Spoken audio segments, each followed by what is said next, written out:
Question for you. If you could live anywhere, where would it be? What kind of home would you want to live in? How about a wooden shack like this, supported on stilts over an inlet mudflat? No amenities, certainly no Wi-Fi, just the tides and the salty air. Your neighbors are outgoing and colorful characters, mostly artist types, writers, musicians, collectors. Now, how would you feel if this simple utopia, your unique place of belonging, was in danger of being destroyed? Would you fight for it? Was it even yours to begin with?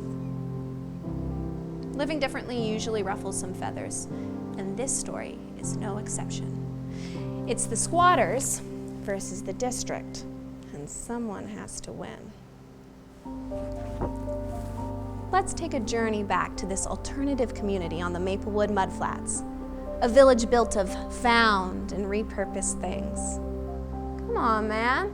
Put on your flowy shirt, let your hair down, and blare some Joni Mitchell. It's the early 70s, man. They paved paradise and put up a parking lot. All right, everyone, listen, calm down. Listen here. As your mayor, I'd like to say something. These people who call themselves squatters, no, that's what they call themselves. That's not my word for it. They were warned on May the 28th that the way in which they're living has no part in an urban municipality. This thing just cannot continue. It's a potential health hazard. There's no building standards. There's very little electricity, very poor water. The way in which they're living is fine in parts of the province or parts of Canada, but not in a metropolitan center.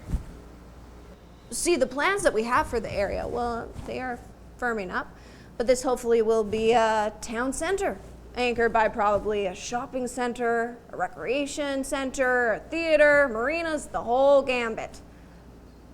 See, 99.9% of the people in the district are attached to sewer and attached to treatment plants. Now let me ask you something. How can we have one set of rules for people who are paying the bills and a different set of rules for people who are paying no bills? This just cannot continue. The Maplewood Mudflats are set to be destroyed, and that's all I'm going to say about it. Everyone, come on, get up! Get up! Everyone, get up! Bulldozers are coming. Hey, man. Look it, man. You're gonna cover that with cement, man? That's my home.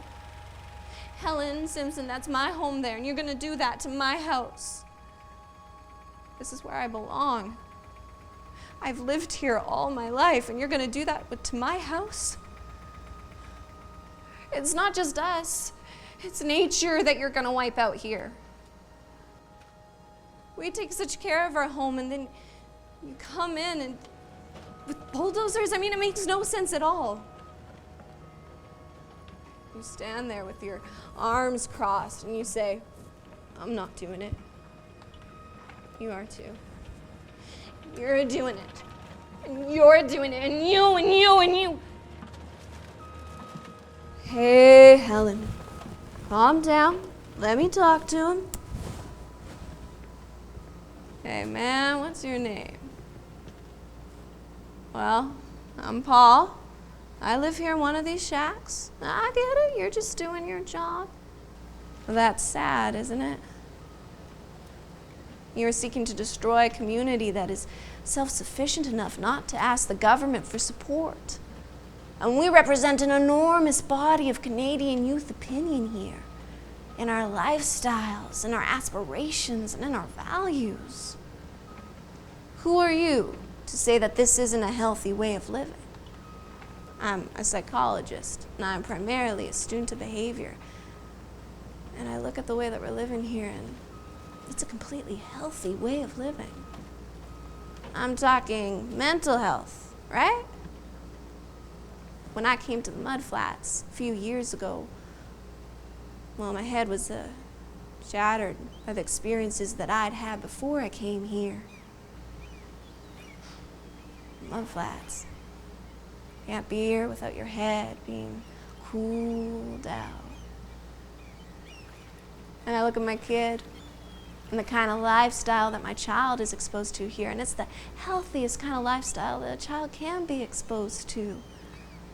I mean, we're raising a generation here of children who are healthy, right? I'm talking healthy bodies and healthy heads. We respect you. We ask that you respect us. Come on, man. If you say no, and then the next bulldozer operator says no, and then the city has to go buy a bulldozer, and then the guy selling the bulldozer says no, well, then they can't do a thing.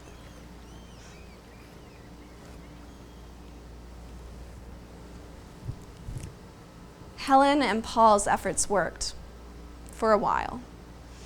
Then, on December 19th, 1971, the shacks were set ablaze by city officials. Seeing the inevitable, some of the squatters lit up their own homes. Squatters versus the district. Who really won?